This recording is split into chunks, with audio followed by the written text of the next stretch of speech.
Okay, तो previous session में हमने प्रॉपर्टीज देखे थे, राइट। तो अभी इस सेशन में हम देखेंगे static members of the class. All the members of the classes that we have seen up till now are instance member. मतलब अब तक जो भी मेंबर हमने देखे, जैसे मेथड्स देखे हैं, प्रॉपर्टीज या फिर वेरिएबल, ये सब इंस्टेंस मेंबर्स है। Meaning they belong to the object being created. मतलब जो क्लास का ऑब्जेक्ट क्रिएट होता है तो वो ऑब्जेक्ट को बिलोंग करते हैं। तो आपने देखा होगा अब तक हमने क्या किया, जो भी मेंबर एक्सेस किया सबसे पहले ऑब्जेक्ट क्रिएट किया, करेक्ट, और उसके बाद ही हम लोग वो एक्सेस कर पाए। Okay, so there is another class of member which are called static. तो अभी दूसरा और एक टाइप है तो जिसे स्टैटिक बोला जाता है। Static members belongs to the whole class rather than individual object. तो स्टैटिक मेंबर जो होते हैं तो वो ऑब्जेक्ट थ्रू एक्सेस नहीं होते, तो वो क्लास को बिलोंग करते हैं डायरेक्ट, वो ऑब्जेक्ट को बिलोंग नहीं करते हैं। तो जो स्टैटिक मेंबर होते हैं वो आप डायरेक्टली एक्सेस नहीं कर सकते। आपको क्या करना होगा, आप आपको क्या करना होगा, वो क्लास नेम से ही आप एक्सेस कर सकते हो, ऑब्जेक्ट थ्रू एक्सेस नहीं कर सकते। ओके, तो अभी स्टैटिक मेंबर में तीन मेंबर्स है। तो फर्स्ट मेंबर है स्टैटिक वेरिएबल, दूसरा है स्टैटिक मेथड और तीसरा है स्टैटिक क्लास। तो फर्स्ट जो मेंबर है वो है स्टैटिक वेरिएबल।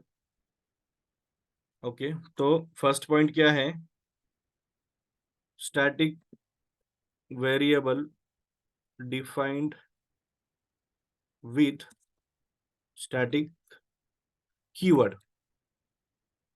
ओके, तो सबसे पहले ये प्रैक्टिकली हम देखते हैं। Let me open visual studio.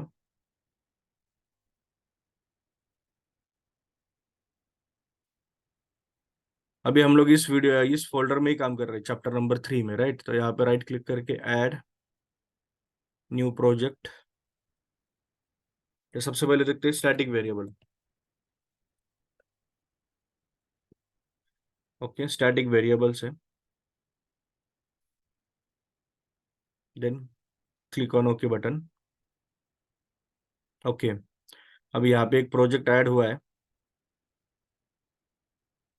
ठीक है। तो अभी मैं यहाँ पे क्या करता हूँ, एक क्लास डिफाइन करता हूँ again, public class, base class. इसके अंदर दो दो मेंबर होंगे, एक होगा public integer instance INS ID, okay, equal to 1। तो ये अपना इंस्टेंस मेंबर है। और स्टैटिक मेंबर कैसे डिफाइन करना है, पब्लिक के बाद आपको स्टैटिक लिखना है। मतलब यहाँ पे स्टैटिक ये कीवर्ड आपको यूज करना है।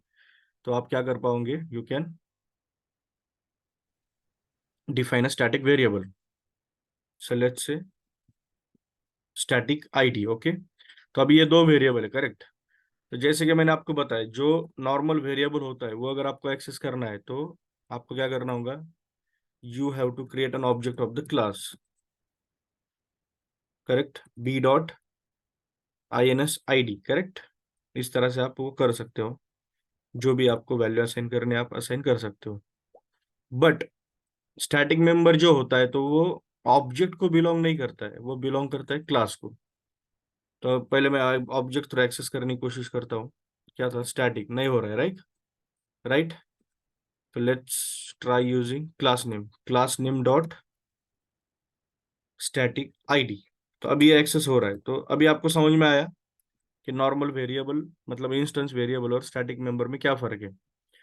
और दूसरी चीज क्या है कि जो इंस्टेंस मेंबर होते हैं तो वो क्लास को बिलोंग करते हैं, राइट। तो इनकी जो वैल्यू है तो वो क्लास के ऑब्जेक्ट की मेमोरी में स्टोर्ड होती है, करेक्ट। बट अभी जो नॉर्मल मेंबर है, इंस्टेंस मेंबर, सॉरी ओके, तो मैंने क्या बताया आपको, जो नॉर्मल मेंबर्स होते हैं तो इनकी जो वैल्यू है तो वो ऑब्जेक्ट में स्टोर होती है, राइट। बट जो स्टैटिक मेंबर है तो इनकी जो वैल्यू है तो वो डायरेक्टली बिलोंग करती है क्लास को। मतलब एक ही ऑब्जेक्ट क्रिएट होगा इंटरनली CLR थ्रू और उसमें ही वो वैल्यू स्टोर्ड होगी। ओके, तो जैसे अगर मैंने यहाँ पे किया b.++, ओके, तो यहाँ पे क्या होगा, उसकी वैल्यू 1 से इंक्रीज हो जाएंगे तो वैल्यू क्या होंगी, यहाँ पे भी 1 है, राइट, तो 1+1 यहाँ पे 2 होंगी, राइट। ठीक है, बट अगर मैं ये जो मेंबर है स्टैटिक मेंबर, अगर इसकी वैल्यू इंक्रीज करता हूँ तो यहाँ पे क्या होंगी, ये वैल्यू क्या होंगी, 2 हो जाएंगी। But again if I create an another object of this class B1, correct, और अगर मैं फिर से यहाँ पे लिखता हूँ B1 dot instance ID plus plus, तो आपको क्या लगता है इसकी वैल्यू क्या होंगी, व्हाट डू यू थिंक? और फिर से अगर मैंने ये कॉल किया तो इसकी क्या वैल्यू होंगी? तो अभी यहाँ पे क्या होगा, ये जो वेरिएबल है इसकी वैल्यू फिर से 2 ही होंगी, 3 होनी चाहिए थी बट ऐसा नहीं होगा, करेक्ट। इसका रीजन क्या है कि ये ऑब्जेक्ट अलग है और ये ऑब्जेक्ट अलग है, बट ये केस में ऐसा नहीं होगा, यहाँ पे ये वैल्यू 3 हो जाएंगी। ठीक है, तो ये मैं आपको प्रैक्टिकली करके दिखाता हूँ।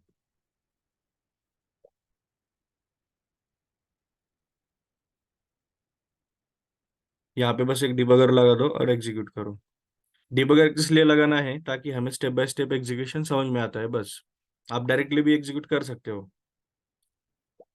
जैसे अभी ये फर्स्ट मेरा ऑब्जेक्ट है B, करेक्ट, तो अभी ये वेरिएबल है, इसका वैल्यू है 1। ये दूसरा वैल्यू वेरिएबल, इसका भी वैल्यू 1 है। फिर से हमने वहां पे 1 1 ही असाइन किया है दोनों को, करेक्ट। फिर मैंने किया B डॉट, ये जो है INS ID प्लस प्लस किया, तो यहाँ पे ये 2 हो गया, करेक्ट। फिर से स्टैटिक ID भी मैंने प्लस प्लस किया, वो भी 2 हो गया। ठीक है, फिर अभी और एक ऑब्जेक्ट क्रिएट किया है B1, करेक्ट। अभी यहाँ पे ये 2 है, हमें ऐसा लग रहा है कि ये 2 है, अभी 3 हो जाएगा, बट ऐसा नहीं होता है, ये ऑब्जेक्ट अलग है, करेक्ट। तो इसकी वैल्यू देखो आप, फिर से रिसेट हुई है ना, B1 INS ID 1, क्योंकि ये ऑब्जेक्ट अलग है, इसको फिर से ये डिफॉल्ट वैल्यू असाइन हो गई यहाँ पे जो थी वो। फिर ये केस में वो फिर से क्या होगा, 2 हो जाएगा। ठीक है, तो इसका रीजन क्या है कि इनके दोनों के जो ऑब्जेक्ट है वो अलग है, और ये जो नॉर्मल वेरिएबल ये ऑब्जेक्ट को बिलोंग करता है, करेक्ट। ठीक है, इसलिए वो वैल्यू यहाँ पे 3 होनी चाहिए थी बट 2 हो गई। बट ये केस में ऐसा नहीं है, ये क्लास को बिलोंग करते हैं और इसका एक ही ऑब्जेक्ट है जो इंटरनली क्रिएट हुआ है। तो ये केस में यहाँ पे देखो ये वैल्यू 3 हो गई। तो इसका मतलब क्या है, जो स्टैटिक वेरिएबल होते हैं तो वो नॉन स्टैटिक वेरिएबल के साथ मेमोरी शेयर करते हैं। ओके, अब यहाँ पे प्रिंट कुछ किया है नहीं मैंने, तो इसलिए यहाँ पे कुछ आउटपुट आपको दिखाई देगा नहीं। अगर आपको ये वैल्यू प्रिंट करनी है तो आप कंसोल डॉट राइट लाइन करके प्रिंट कर सकते हो। ओके, बट अभी ये वैल्यूज किस तरह से वर्क करते हैं एक बार मैं आपको दिखाता हूँ। ओके, अभी आप यहाँ पे देख सकते हो, फॉर एग्जाम्पल फर्स्ट ऑब्जेक्ट मेरा B था, बराबर है। तो B, जब आप ऑब्जेक्ट क्रिएट करते हो तो एक मेमोरी क्रिएट होगी, और जितने भी मेंबर है, जैसे यहाँ पे कौन सा वेरिएबल है, ये है ना INS ID, करेक्ट है ना। तो ये जो INS ID जो है मतलब इंस्टेंस ID है, तो जो मैं वैल्यू स्टोर करूंगा इस ऑब्जेक्ट के अंदर स्टोर होगी। जैसे मैंने 1 किया तो इस ऑब्जेक्ट के अंदर 1 स्टोर होगी। फिर अगर मैंने प्लस प्लस किया इस वेरिएबल को तो ये 2 होगा, करेक्ट। तो वो यहाँ पे 1 था तो यहाँ पे 2 हो जाएगा, करेक्ट। ठीक है, बट स्टैटिक मेंबर के केस में क्या है, वो क्लास को बिलोंग करते हैं, तो ये मेरा स्टैटिक मेंबर का ऑब्जेक्ट है। तो जब भी मैं प्लस प्लस करूंगा तो इसी ऑब्जेक्ट में अपडेट होगा, करेक्ट। बट अभी यहाँ पे केस क्या था कि मैंने नॉर्मल इंस्टेंस का और एक ऑब्जेक्ट किया था B1, तो जब दूसरा ऑब्जेक्ट करूंगा तो क्या होगा, दूसरी मेमोरी क्रिएट होगी, राइट। वेरिएबल वही है INS ID बट ऑब्जेक्ट अलग है। अब यहाँ पे अगर मैं प्लस प्लस करूंगा तो ये वैल्यू यहाँ पे अपडेट होगी, यहाँ पे 1 था तो यहाँ पे 2 होगा। यहाँ पे प्लस प्लस किया तो 3 होगा, बट यहाँ पे होगा, यहाँ पे नहीं होगा, राइट है ना। बट स्टैटिक मेंबर में ऐसा नहीं है, स्टैटिक में क्या होगा, यहाँ पे प्लस प्लस किया तो अगेन सेम ही ऑब्जेक्ट में अपडेट होगा, तो यहाँ पे 3 हो जाएंगे। बट यहाँ पे क्या हुआ कि यहाँ पे जब मैंने प्लस प्लस किया तो 3 हुआ, बट यहाँ पे प्लस प्लस करने के बाद 2 ही हुआ, बिकॉज इनकी मेमोरी अलग है। तो इसलिए जो स्टैटिक मेंबर होते हैं वो क्या करते हैं, they share memory with instance member. Okay, तो स्टैटिक वेरिएबल में इतना ही है। उसके जो 2 पॉइंट्स है तो मैं यहाँ पे डाल देता हूँ।